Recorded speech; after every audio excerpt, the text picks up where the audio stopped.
Seems like we're good to go. Camera 1, camera 2. All right.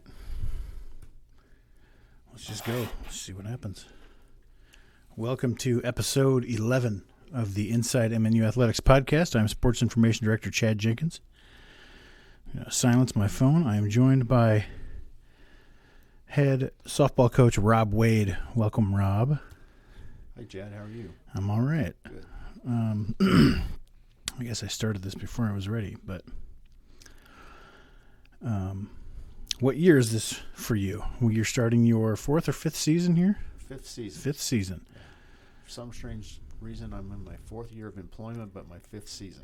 Well, let's talk about that. Well, let's start with COVID. It screwed up the season last year. We had a good something going. Were we 8-3 or so after 11 games? 8-3, yeah. And really young team. And then all of a sudden the season got cut short. What was that like last year? It was kind of shocking, obviously. Right. We were really disappointed because we really felt we had a good. We were young, but we had a good team that we still do. Nothing's changed, but it was disappointing, I guess, to say the least. I'm sure that everybody feels that way, but to kind of have the start that we had, it would have been nice to build on that. How did you come here in the first place? You've bounced around quite a bit, and tell us about that journey that led you here in the first place. Well, coming here was kind of happenstance, and I always tell people, I said, God puts people in places for certain reasons, and I firmly believe that. I had no intentions of coaching in college again. I was working for the state of Kansas. Backtrack a little bit. My first college job was at Avila University. I was there for 2 years, and it just didn't work out. So I thought I was done. I was coaching club ball, and I was enjoying that and working for the state of Kansas. And I got this call out of the blue from a guy I'd never even met before. And his name was Lee Dobbins, and apparently he had got the job here after they let go the coach at that time. And he said, I knew that you had coached in the conference before, and you know the area. You coach a club team around here. I was wondering if you'd be interested in being my assistant. Not having any idea of how things work at MNU, I just knew that when I was at Avila, I couldn't pay an assistant much. Right. It was pretty bad. And he invited me to dinner. One thing led to another. I thought the offer was fine, and I said, yeah, I'll do it, And, well, I guess long story short, he didn't last very long. No. What he lasted, he got the job in July and left in January. Right. And well, that was during that whole transition in the athletics department. Yeah. So the athletics director left. He was married to the volleyball coach. Obviously, she left. And he basically said, who wants to come with me to Ottawa, Arizona, to a lot of the staff. And about half of them left. Yeah. And he had hired Lee Dobbins as the softball coach, and he originally said no, he was going to stay. Right. And then like a month later, he was like, no, I will actually go. So it was most of the, probably half of the athletics department left for Arizona. He stayed and then left, and so all of a sudden, you were his new hire. None of us really knew who you were at all. This podcast is kind of like, I mean, we've been colleagues for 5 years, but I don't really know you very well, And so, I mean, it's kind of like get to know Coach Wade today. So, yeah, so he left, and then what was the process like after that? Well, he called me that morning. I was still recovering from back surgery. I had major back surgery over that winter. I've done that, yeah. I just got to the point where they would let me drive again, and I said, okay, I'll come in. He didn't tell me why. And I walked in the office. I was there maybe 3 minutes, and he said, I'm leaving, and you're going to be the interim coach. It's like, excuse me? And within 10 minutes, I was meeting with Todd Garrett, who's the athletic director, and he was had a short meeting with me and said, you're going to be the interim, and if this is what you want to do, you're going to be the interim, and we're going to meet with the team here in about 30 minutes. And so 30 minutes later, we met with the team, and Coach Dobbins told him he was leaving, and Todd Garrett was in there, and he told the girls, hey, Coach Wade's going to be the interim coach, and we went from there. Yeah. And we had a really good season. I think we won 35 games. It was a pretty good team. There were remnants from the previous administration, if you will, and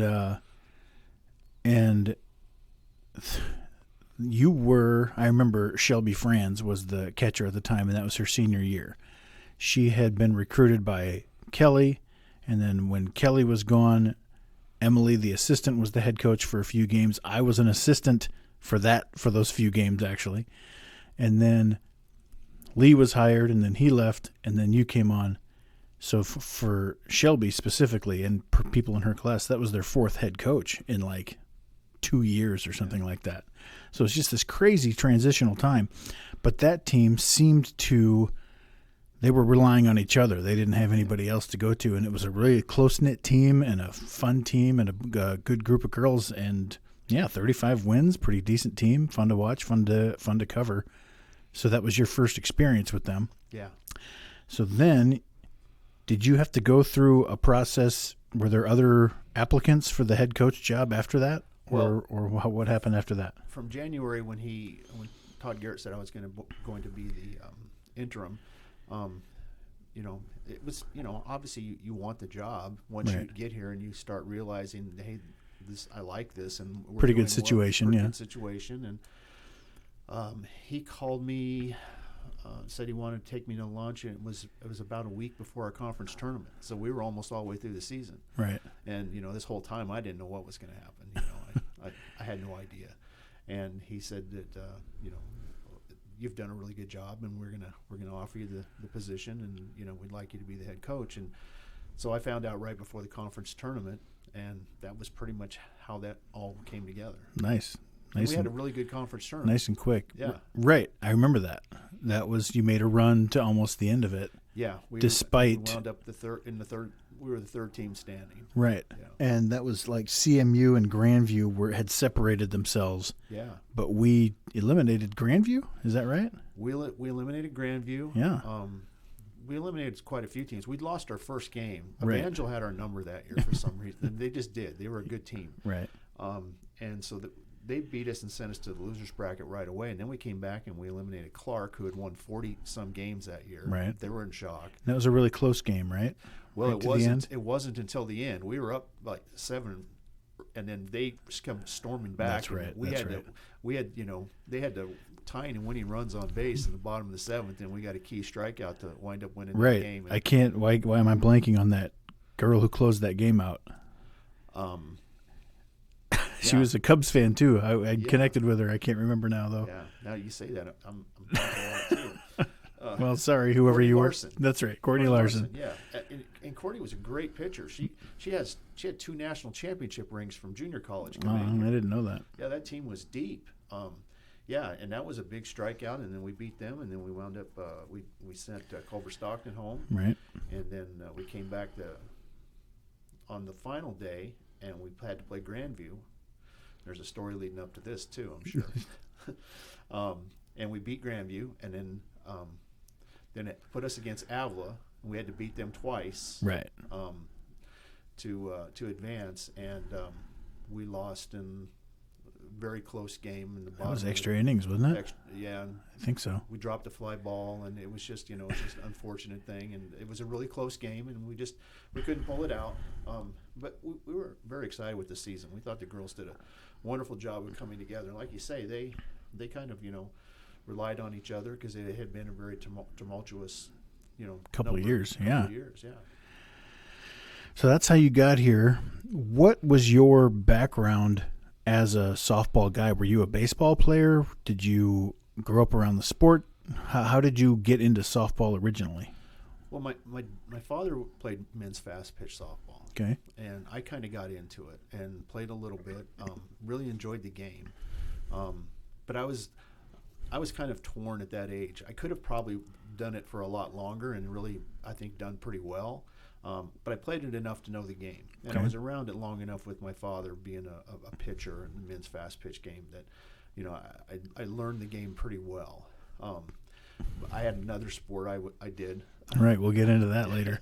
So that kind of took my attention away, and so I kind of went in another direction.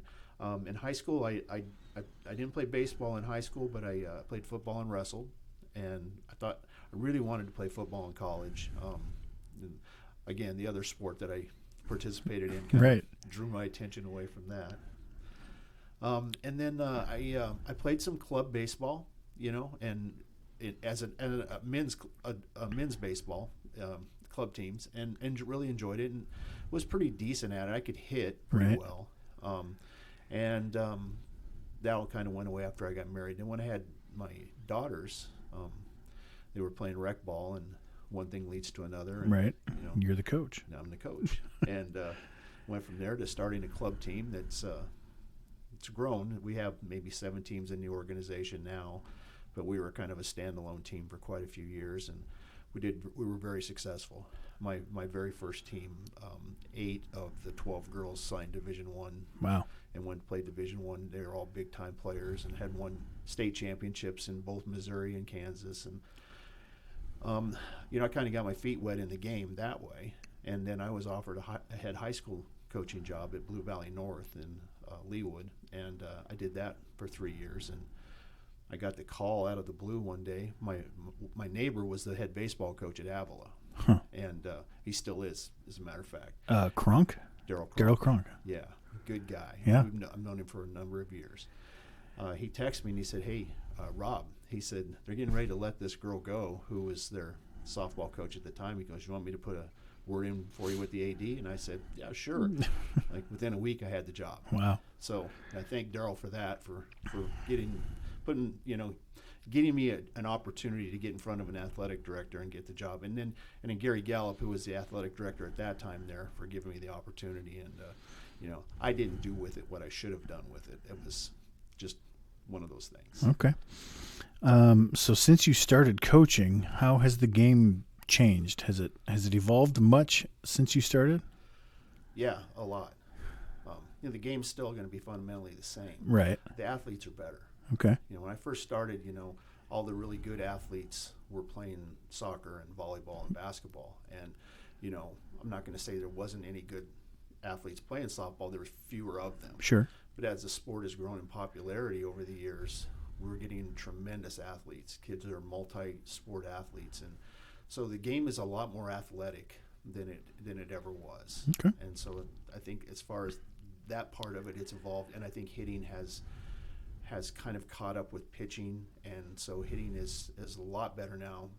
The numbers show that there's a lot more home runs, a lot higher batting averages, and so forth now than there was in the past, just because there's been a lot more emphasis put on it. Right. And has like baseball, they've adjusted launch angle, and they're not bunting, and they're not wasting outs, and you see this rise in home runs and strikeouts.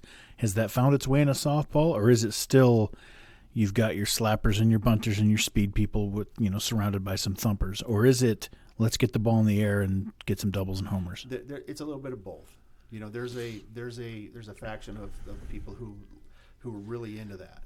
And right. It's just so hard to hit a softball. I don't understand how it's done. Yeah. So when you, I guess, if you're going to change the game to when you do hit a softball, it needs to leave a yard that's more efficient.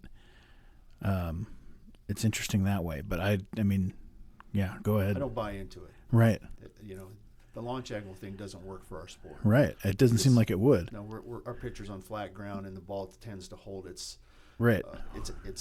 Its angle, and or even go up. Yeah. Go up, and so you can't really do that. There's a lot of people that argue with that, but the most prized possession in softball right now is a rise ball pitcher. Right. Because of the way that they're teaching hitting now, with trying to drop the barrel, dump the barrel on the backside, and lift and get this launch angle thing. Well, the rise balls come back into vogue big time because that basically dominates it. And in the NCAA, the most dominant pitchers right now are rise ball pitchers. Right, and that's they still have to mix it up, obviously, because the hitters are really good.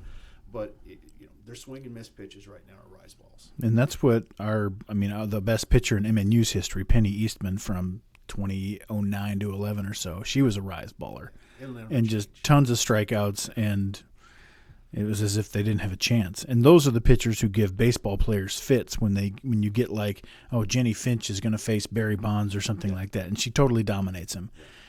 That's the pitch that baseball players have never seen and will never have a chance. They look at each other like, what was that? Yeah, you can't hit that. No clue against that. If you are going to just jump in, if you give me a month, maybe I'll start touching it. Not me, but Barry Bonds. But just right off the bat like that, no chance. Well, going back to Penny Eastman, and then the history of our conference within, say, the last 7 years or so, we've had two, multi-year Right. All-Americans, first-team All-Americans in this conference who were pitchers who both featured rise ball. Right. Farrell, Farrell from Grandview and Breeze from Baker, Olivia Breeze from Baker. Yeah, and both girls, they threw out all the other pitches, but their out pitch was the rise ball, and that's what made them All-Americans. Yeah.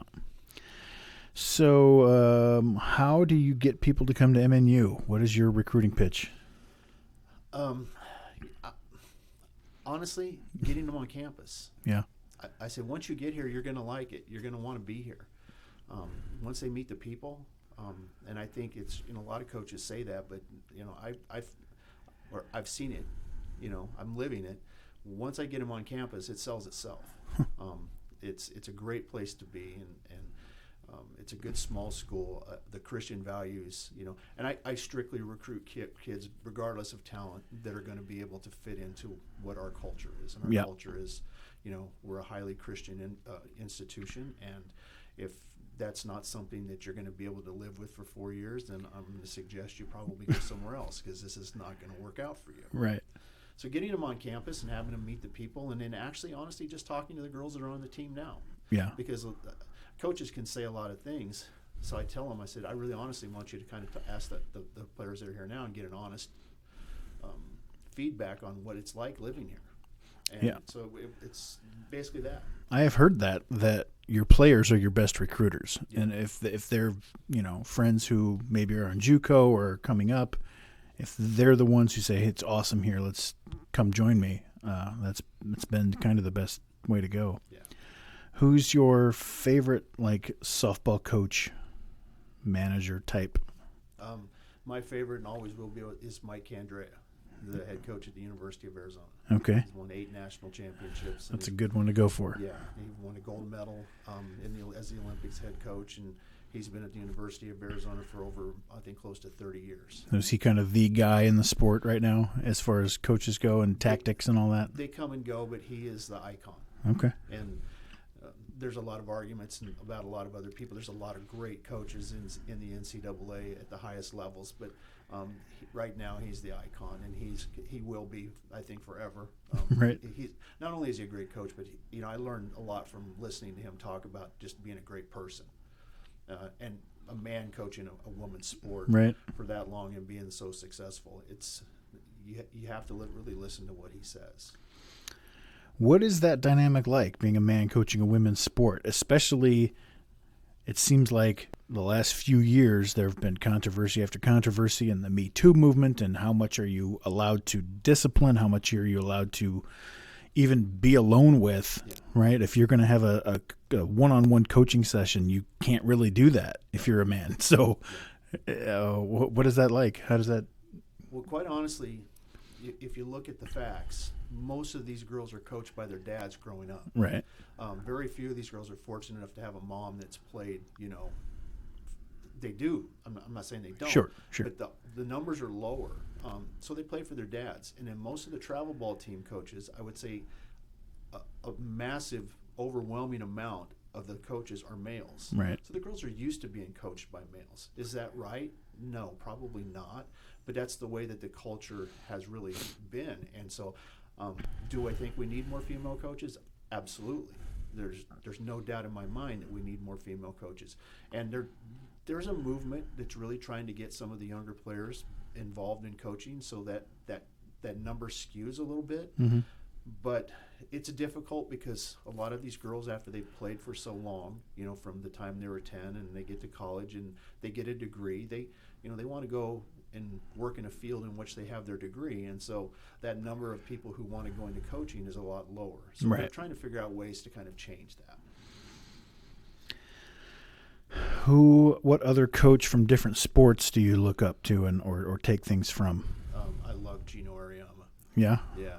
Again, a man coaching in a women's sport that has dominated. Successful, yeah. Very dominating, yeah. I just love how he handles his players. I just love how he handles the media. Everything about him, to me, I really admire. He's seems to be very straightforward. He's not much for BS, and that I feel that from you too, especially. I mean, your background in rodeo, we're going to get to that in a bit. That's fascinating to me. But there's no room for BS in rodeo either. It's the straightforward. No. Straightforward. Yeah. As they say, the game doesn't lie. Right. Okay. What is your most memorable MNU game thus far? We haven't had conference championships yet. We haven't been to nationals yet in your time. But what's your most memorable? We've got a bunch of walk-offs and everything. What's ones that stands out for you? Well, there are two. I think the first one would obviously be when we defeated Grandview my first year here In the tournament. Actually here. Oh, that's right. Yes. Yeah. We beat their All-American pitcher. First time we ever played them. It took us a few extra innings to get it done, but it was a very exciting game. I think we scored 4 or 5 in the 7th inning to come back, and including a 3-run home run or something in there. And we went through it. You and I, we kind of talked through it several months ago, and that was Claudia Farrell, who was an awesome, untouchable pitcher. It was 5-1. Yeah. In the bottom of the 7th with 2 outs and nobody on. Yeah. And 5 pitches later, the game was tied.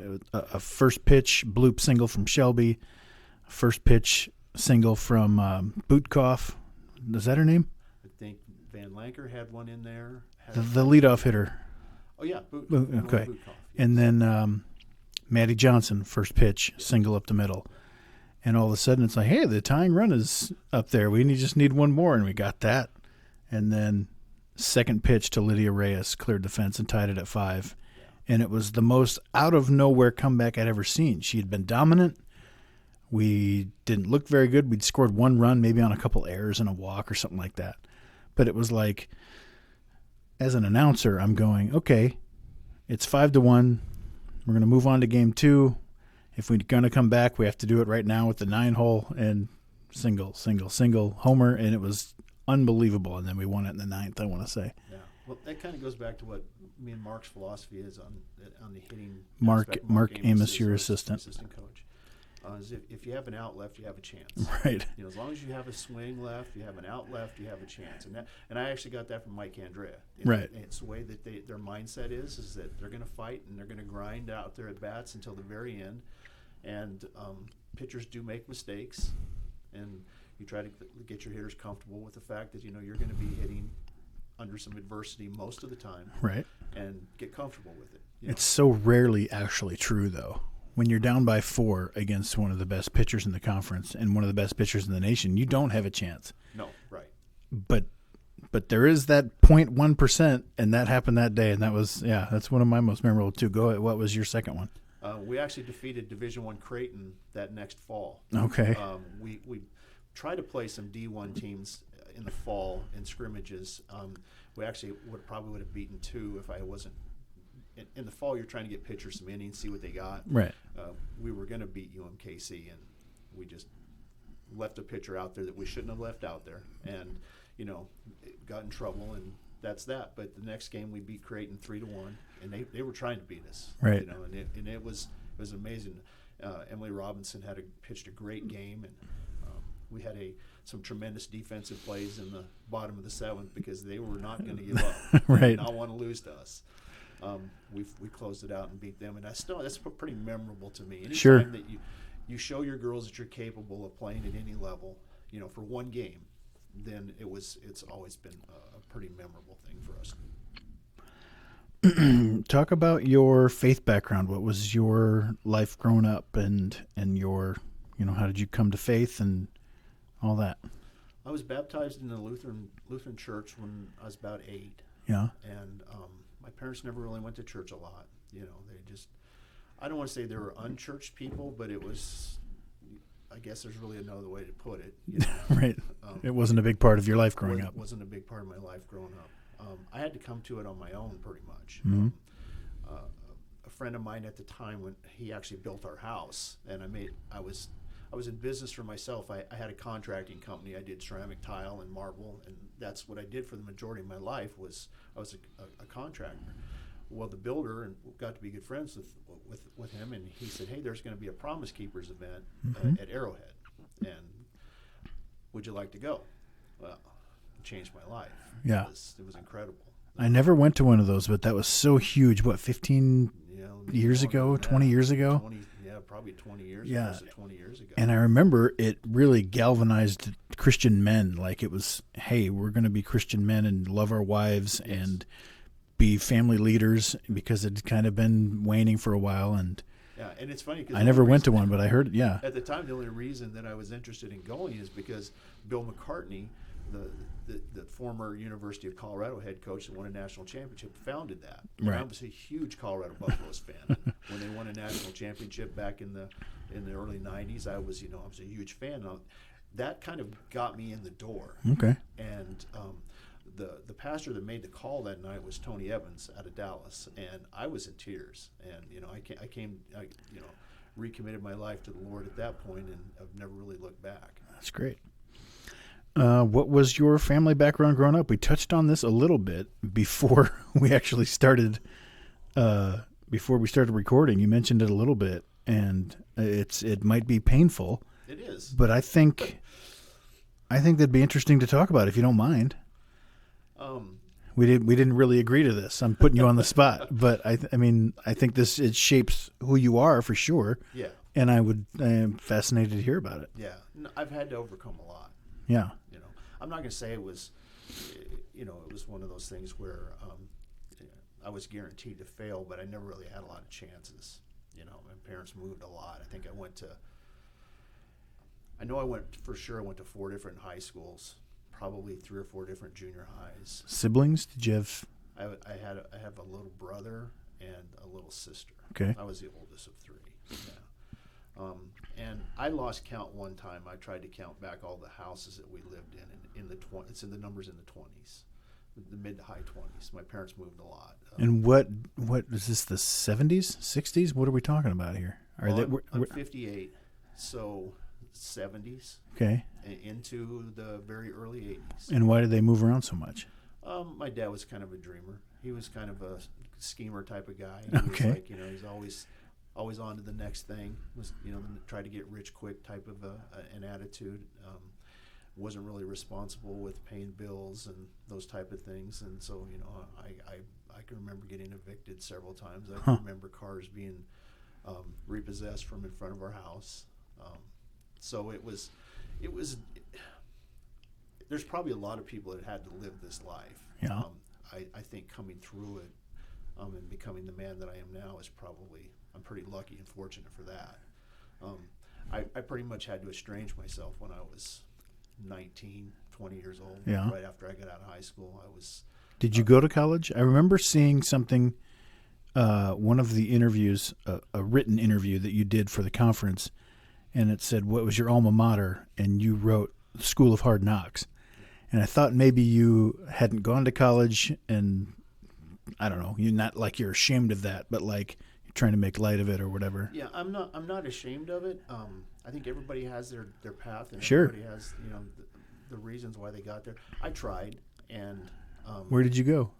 at first Metro State in Denver, Yeah, I'm familiar. and I didn't last. Yeah. I was still trying to rodeo, which we haven't talked about yet. Right, we'll get into that next. That's for sure.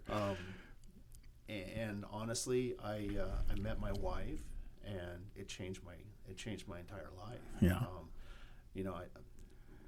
We had a little girl at that time who I wound up adopting my oldest daughter. She was 6 months old when I met my wife. Your wife already had a kid. Yeah. Okay. And so my responsibilities kicked in at that point. It was time to go to work. Right. It was time to support a family.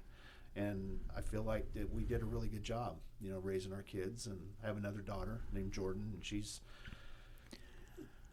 2 years younger than Nicole, who's my oldest daughter. And we just worked. Started a business, worked, bought homes, I did a lot of. I made sure that I did things that my parents didn't do for me. Right.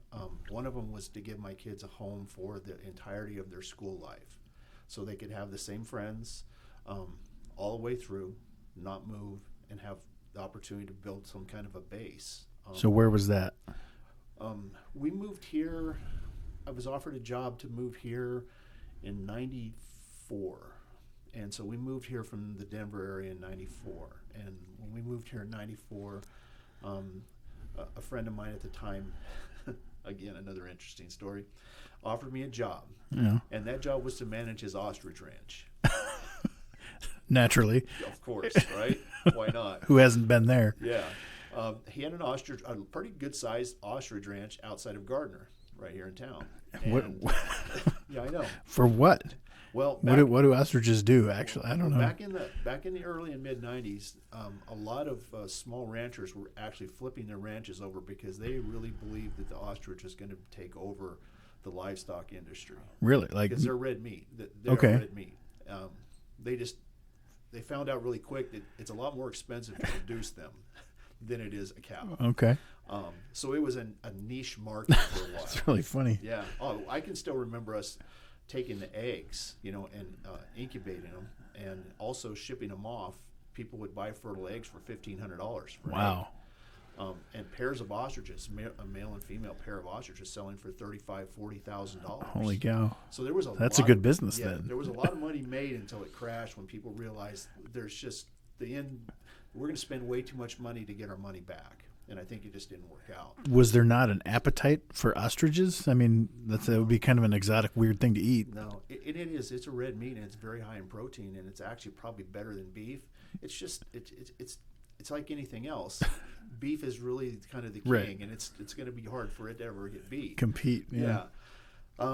So that didn't work out after a year, and I had a trade. I learned a trade. One thing that my dad did teach me was he taught me a trade, and I had a trade. I knew how to do tile, and so I started my own tile business. And I can even every day I'll drive through Johnson County on my way home, and I'll see, I tiled that house. Yeah. I tiled that house. So made a lot of money. Was able to purchase homes and send my kids to college. Right. Doing that, and so, long story short, that's kind of how I got here. Never had the chance to go back to school. Yeah. Because I was busy giving my kids the opportunity to go to school. Right. And I've met people who either didn't go to college or who went and stopped, and they might think that the people who were at the college or who graduated college looked down on them on some level. Is that something that you felt like, that college people would look down on you if you didn't have a degree or whatever? Or was it like, or did it not matter at all? When I was younger, it did. Yeah. I obviously had that phobia when I was younger, but as I got older, you learn not to care. And people don't care, it seems like. Yeah, it's like, I made a lot of money. Right. I made a lot of money and did really well. I did as good as people who graduated. Right. Just a different path. Took a different path. Yeah, absolutely. And I will add this. I told both of my kids, I didn't force them. Gave them the opportunities to go to college, and so my oldest daughter graduated with a degree from journalism, a journalism degree from the University of Missouri. Okay. And my youngest daughter went, and then she wound up kind of not really kind of the same path I did, but she got married and took a different path, and she does very well for herself. Her and her husband own. Her husband is part owner of a business in Texas, and my youngest daughter has a tremendous job as an office manager for a company down there. So they do very well for themselves, and I that's how I kind of judge my success, is how successful they are. Sure. Let's talk about rodeo. This has always fascinated me when I found out that you'd been a rodeo clown or that you'd been into it, and a few conversations over the years. How did you get into rodeo, and how did that start for you? And did you dream of being one of those guys? Yeah, most definitely. My father was a rodeo cowboy when he was growing up, okay. And he kind of like showed us what it was about. Kind of gave us the opportunity to see that lifestyle. And there's a hook and a freedom to being a professional rodeo cowboy that most people don't understand. No, it's not even close. No. And this is why. Sorry to interrupt, but this is what fascinates me about it, because those of us outside of rodeo don't get it like at all. Like you are. Those things aren't meant to be ridden, and I think that's what you like about it, is that, well, I'm going to do it because I have grit and determination, and I don't feel pain, and I'm going to prove you wrong. It's those types of people who get into it, and the rest of us are out here going, you're all insane. Yeah. But there's also some kind of appeal to it, like that's like climbing a mountain base. It's like climbing Everest. Like there's only very few people who can do that, who are willing to do it and who can do it. And I've grown to have a tremendous respect, even though I still think you're all insane. But to get on a bull, I'm not doing that. I don't care how tough I claim to be. I'm not ever going to get on a bull. So I might have only got on 8 bulls in my entire life before I realized that, that just wasn't my thing. Right. I rode bareback, bucking horses, and I think I got on my first one when I was 12. Yeah. In Colorado Springs at a junior rodeo, and I think I got bucked off after like 2 jumps. But I remember getting up and it was like, that was incredible. I want to do that again. And once it gets in your blood, then you kind of get hooked. And by horns, right? Yeah, it was wonderful. I did it all the way till I was probably right after. I decided after I met my wife and we got married that I was going to start easing out of that. Right. But I've done everything. I rode bucking horses. I rode bulls. When I realized I wasn't going to make a living riding bucking horses as a professional. Right. I got smart enough to see that was on the horizon. And I was at a practice arena one night where they were practicing riding bulls, and I just said, I liked what the clowns did. I thought that was awesome, the bullfighters. And they're even more crazy than the bull riders, as far as I'm concerned.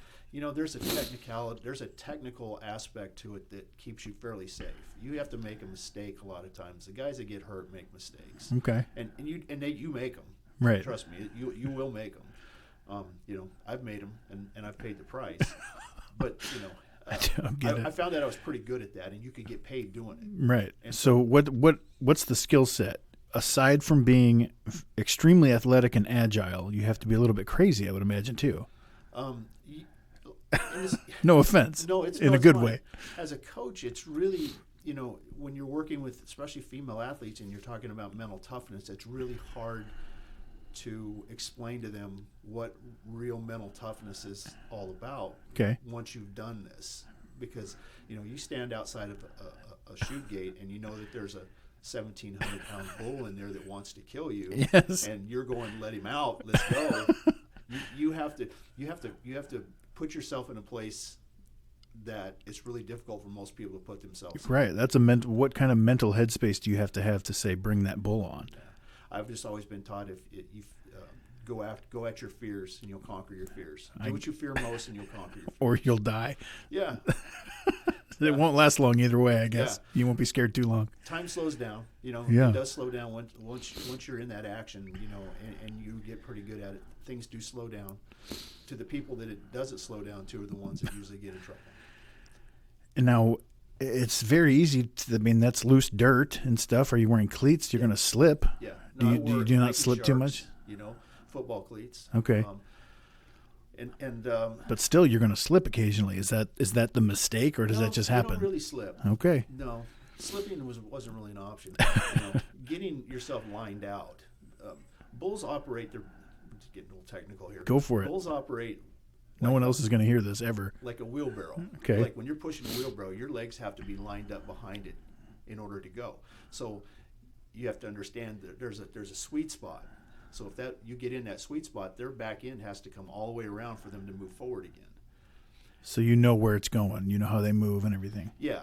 And when you get a little bit too far out of that circle, so to speak, is when they get their legs under them and you don't have a chance to move.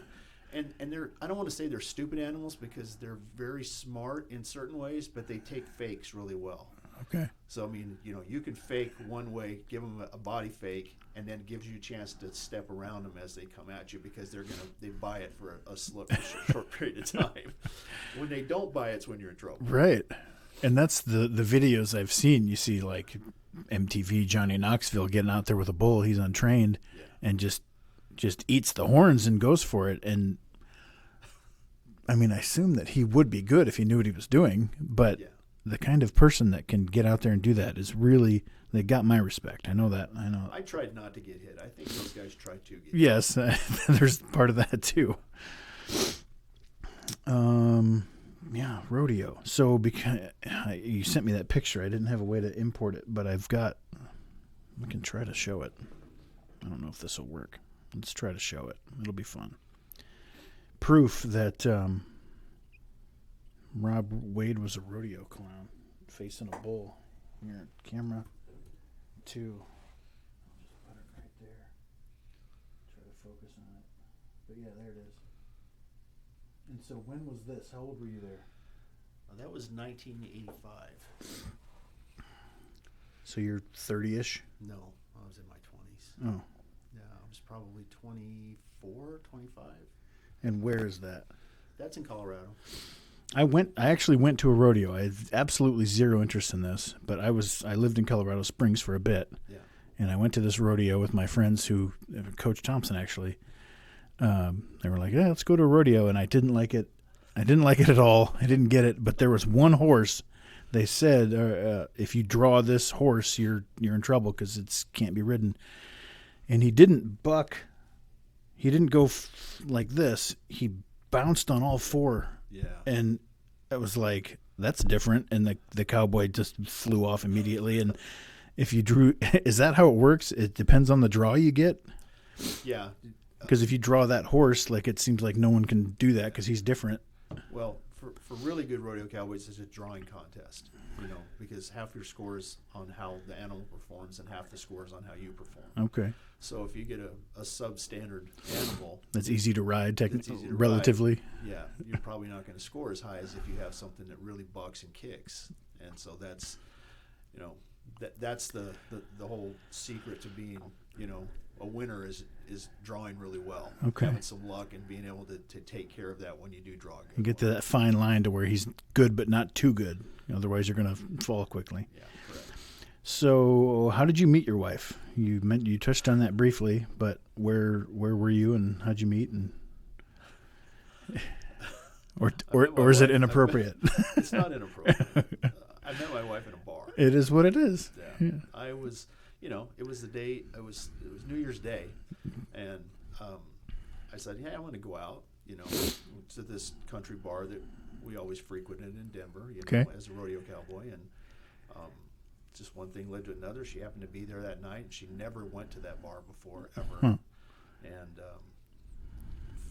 a mutual friend introduced us, and the rest is history. We got married within less than a year after that, and we've been married for 33 years. Now, what's interesting is that she already had a kid, and so that dynamic is different for different people.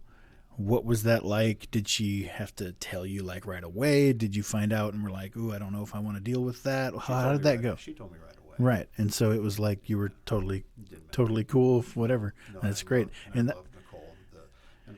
She's my daughter. Right. I'm in the same boat. I have an adopted daughter too. Yeah. There's no difference. But yeah, it seems to be that if you're the type of person who can handle that, it's not a big deal at all. If you don't want to deal with that, then you don't. But I've always admired people who just don't care if it's not the traditional route, basically, which seems to be what your life has been anyway.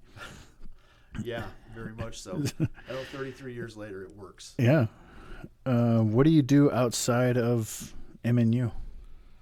I really like the Western lifestyle still. Right. But we just don't have a lot of time. We try to go to 1 or 2 rodeos a year just to watch and enjoy that. Really outside of that was just, we have some dogs and we're empty nesters and try to take care of our house. And I think we're going to try to do some more traveling. Okay. Go to some places.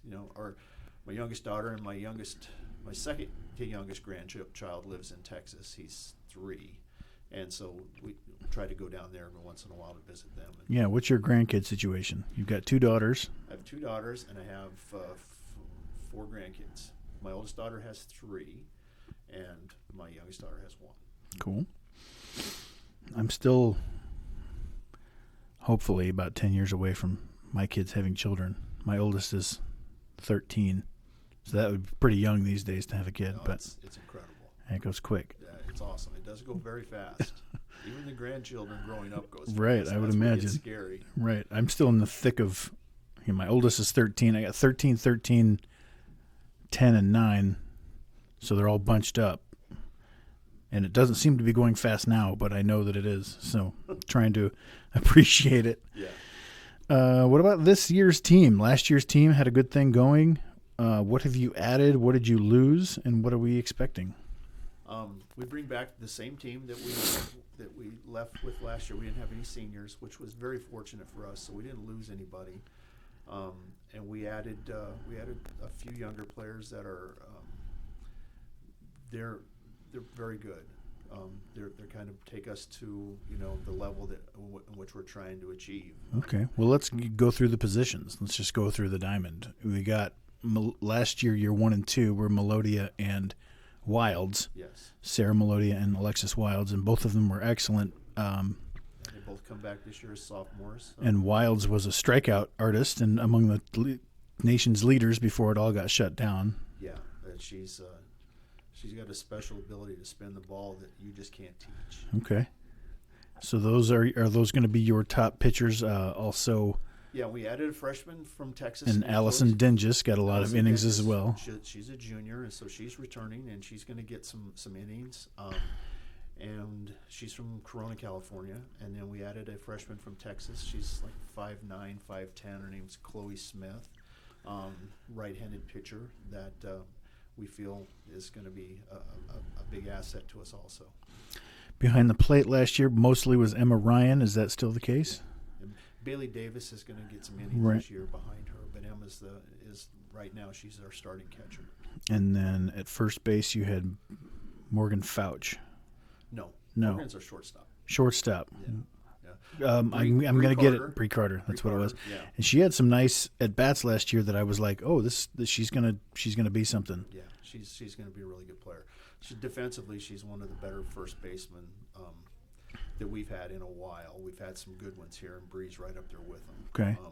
And she can hit. Right. She's a good hitter. She's a probably middle of the order type hitter. So she's a line drive power type kid. Second base, Hannah Tenbirch. Okay, yeah. She was a shortstop as a freshman. Yes. And then last year we moved her to second base. And I think she missed a few games with injury or something. And yeah, I think she had a concussion. That's right. So there wasn't a lot of at bats for her last year before it all got shut down, but she did get in there a little bit. Okay. Yeah. Very nice defender, solid hitter. Very solid hitter, very solid defender. What I like about our middles is that we have two tall, rangy middles now that both are shortstops. So right. Turning a double play now is not really a big issue because if we get the ball where it's supposed to be, we have the arms now to be able to do it on both sides of the diamond. Third base last year was Audrey Dingus, the other twin from Allison. Yeah. Good power, good defender. Yeah. Is that what we were looking at this year again?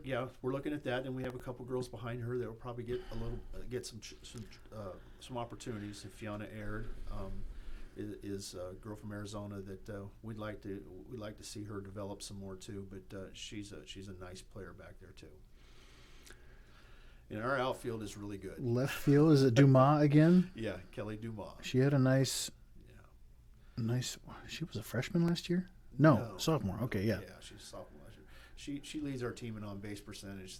The kid just gets on base. Yeah. Yeah, she's a left-handed hitter, not really a slapper, just a contact hitter, and does a really good job. Gives you really good at bats. Sees the ball well, so she'll get walks, or she'll get she puts the ball in places that it's tough for the defense to get to. Yeah, she hit 378 in 11 games last year, so she was onto something as a sophomore. Right field, that was kind of a revolving door last year a little bit. Well, we recruited a girl from Colorado. Her name's Cordelia Hanger. And Cordelia is probably, you hate to say these things as a coach because you don't really want to put it out there, but you also don't want to overhype the kid. She might be the fastest kid in our conference. Oh, yeah? She's incredibly fast. Okay. She played on a really good club team. So the club team she played on was just filled with Division I kids, and she played with them, and she hit at the top of their order. And our kids in practice from the fall until now, well, in the fall when we were actually on the dirt, they nicknamed her the cheat code. Okay. Because we just can't figure out a way to get her out. Slapper or all around? Okay. Slapper, yeah. And when I say slapper, she's legit. She can make it bounce. She can drop it down, and put it in a certain spot. She can hit it past them. She can hit it over them. Where are you anticipating her in the lineup? Probably 1. Okay, which means, and then center field we've got KK Bayless, who's a decent little player. Yeah, she's got some potential. We'll see what happens. Yeah, not a bad player. We'll see how that works out. For those who don't know, KK Bayless, one of my favorite players, and I've been covering softball here since 2009 or so. And this is compared to Jen Costa, who is like the Babe Ruth of our program. But KK Bayless, as a freshman, hit .525, and that was in like a legit number of at-bats, and it wasn't just singles. There was plenty of power included, and it was unbelievable. So, she was first-team All-American. Yeah, Conference Player of the Year, Freshman of the Year, obviously, yes. First-team All-American. And just so then going into last year, I was thinking, what if she only hits .420? With 10 homers, right, which is a massive season. That would be a huge step down, like 100 points off the batting average. What would that look like? Is that a disappointment? That's crazy expectations. And she hit, in 11 games, she hit .576. So there was no drop-off whatsoever. Teams are aware of her. They know that she's the one to avoid. Still couldn't do it last year. What are you seeing from her this year? Well, we're going to hit her. We're looking at hitting her 2.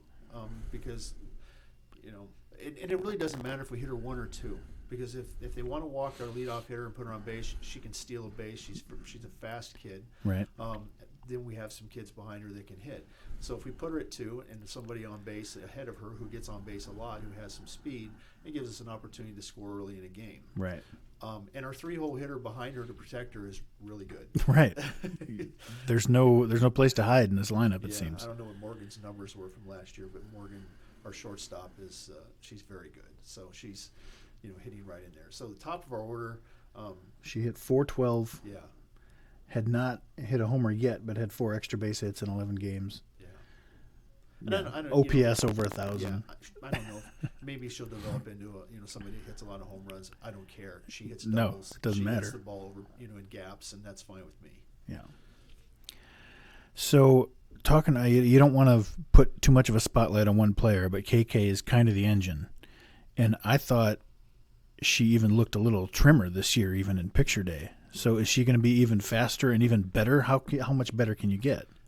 The only person who can stop KK is KK, and she hasn't been able to do that yet. Yeah, and her, we're trying to keep her from being injured is the biggest thing. Yeah. I mean, if the kid stays healthy, in my estimation, we talked about this a little bit. She may go down in her 4 years playing one of the best hitters in the nation. Period. Right. If she puts up these same numbers over 4 years, it's going to be very hard for anybody to duplicate that. No. So we feel really fortunate that we probably do have one of the top 2 or 3 hitters in all of the nation on our team.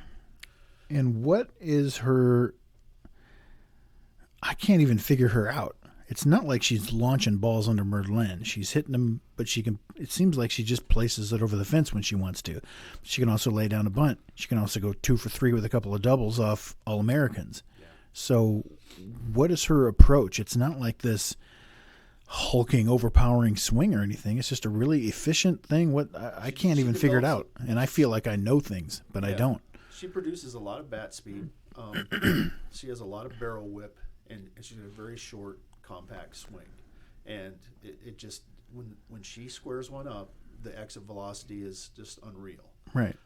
We've seen her hit balls 300 feet in the air that look like a fly out to the outfield and wind up just keep going out. Yeah. So she develops a lot of bat speed.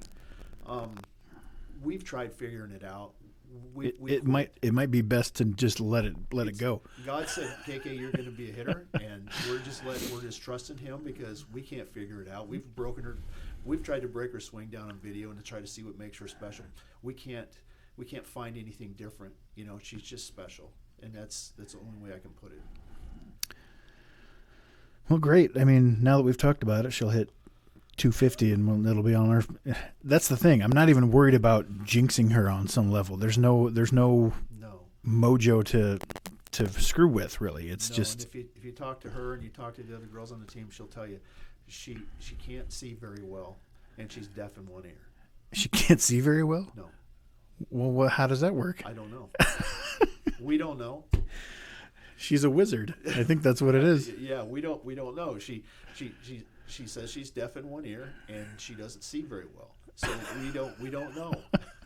It's a miracle. Wow, she's like Beethoven, I guess, the genius through the struggle on some level.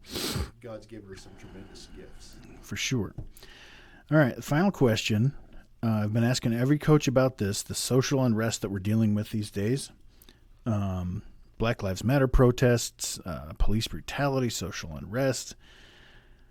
What is it like on your team? You've got 25, whatever, kids.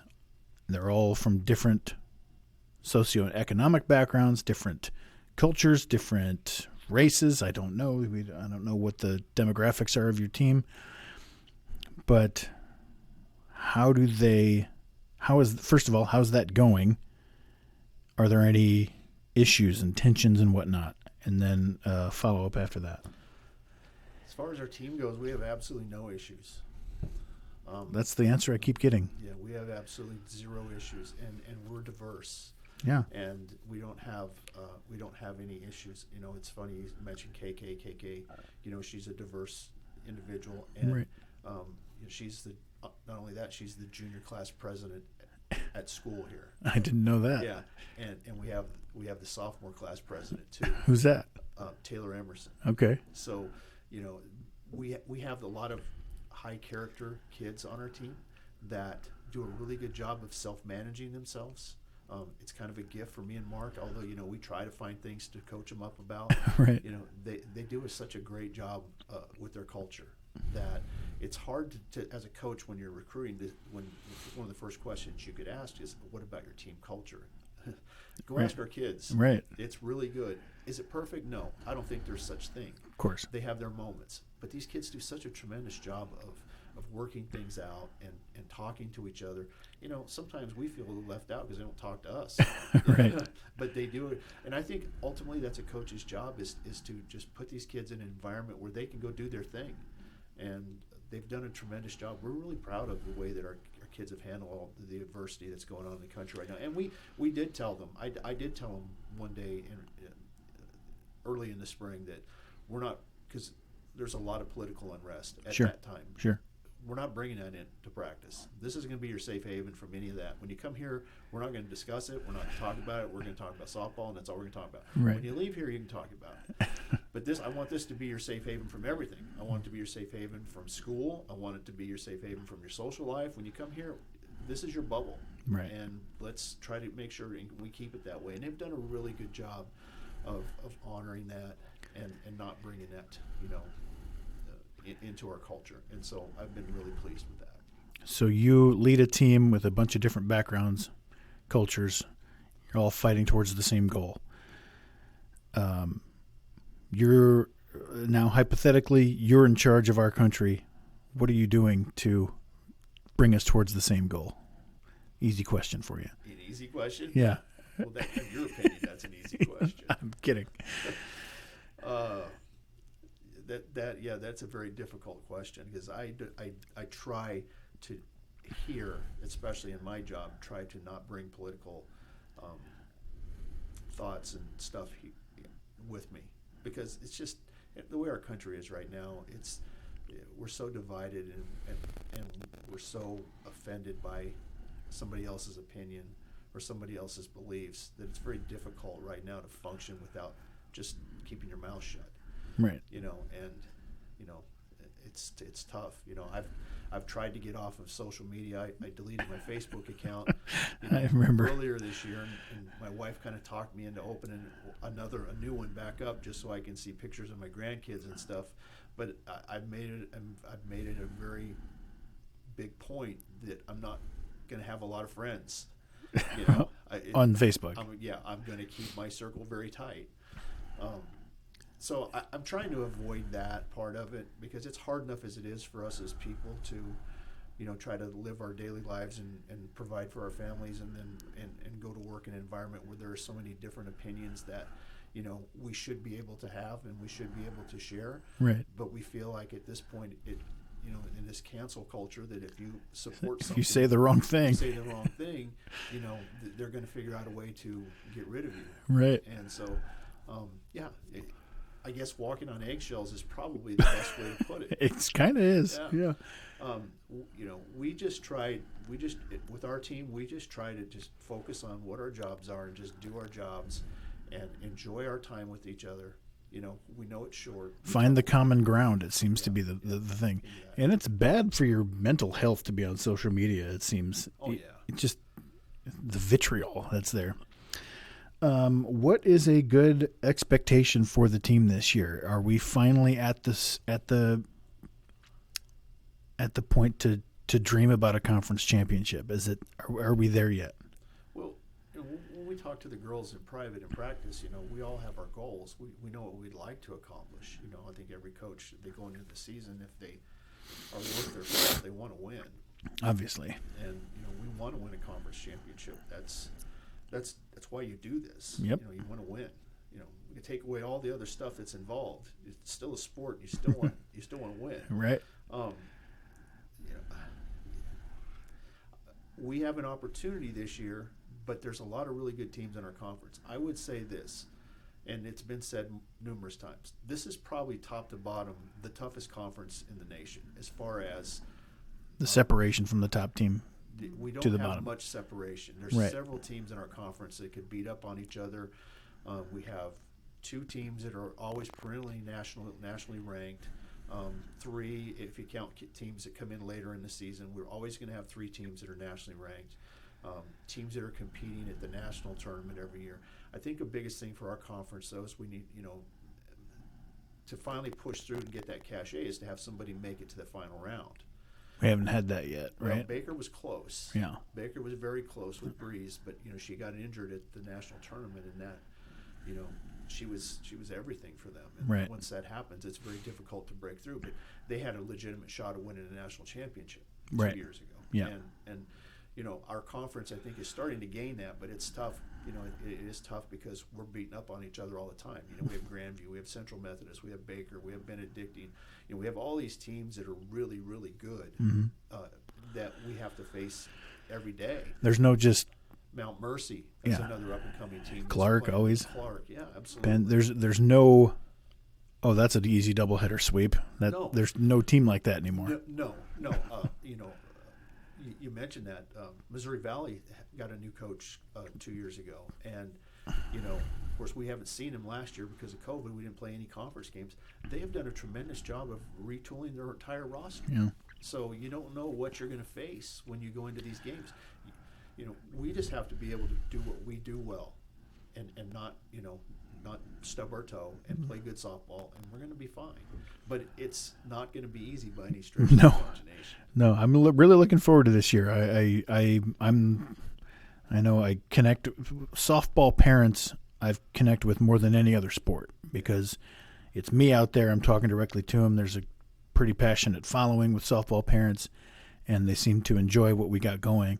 And so I'm looking forward to getting out there and interacting with Emma's dad, Jim Ryan, is always tweeting and whatnot. And you got kids from California who appreciate the webcast. So I'm looking forward to being out there again. To figure out the road game situation with getting scores and stuff back, because Jim does such a great job. He does. Of tweeting, right. Live tweeting what's going on at the game when parents can't be there, and now a lot of these places are not allowing people to come from the other team. We may have to put him on staff. I think that's a good idea. A shirt and a hat and say, well, he's an assistant coach. Well, unfortunately, in the business that I'm in, it's softball who suffers when there are simultaneous events, short staffs, and I really try to avoid that on my end. Yeah. And I think we cover it pretty fairly. When there's a baseball, softball doubleheader, everybody's getting 2 cameras, everybody's getting live stats, but it's not like that everywhere. Right. And so sometimes you're at some tournament and I have no idea what's going on because there's no one doing live stats or anything. So what you do, Chad, is it's so valuable for our kids and their parents because, we do play the other schools that they'll just set a camera up in the press box and nobody says anything. Right. And the camera doesn't move and you're 30 feet away and that's all you see. And, having the two cameras and having the play-by-play is something that, it's very special to us. And we do truly appreciate everything that you do for our softball team. Well, I appreciate that. And I put to the test, I always say this, some people think bad commentary is better than no commentary. And I put that to the test. I really I wanted to make sure that I'm going to make somebody mute me eventually. Well, you have an uncanny knack for calling home runs. Well, your record KK is makes it help. Spotless. Well, yeah. And Emily Robinson, you called. I did on video. You calling several of her shots. I can feel some players. I'll feel like this is a good matchup, or I've seen them square up a few balls earlier, and it's coming. But yeah, that's on Instagram. I like to put those up. I'm like, yeah, that's me. I read Nostra Chatus. I'm amazed by it. I don't know how you do it. I mean, I don't. We expect every kid to hit a home run every at bat, but it's like to call it like that on air. It's amazing. Well, I don't put up the ones that I fail on, so that's the difference. Because there's 10 of those between the ones I get right, and calling KK homers is kind of unfair. Yeah, that's unfair. It's going to happen. So I try to avoid those. All right. Well, thanks for your time. I think this is good. I think we're over an hour. So looking forward to this season, and good luck to you, Coach. Thank you very much, Chad.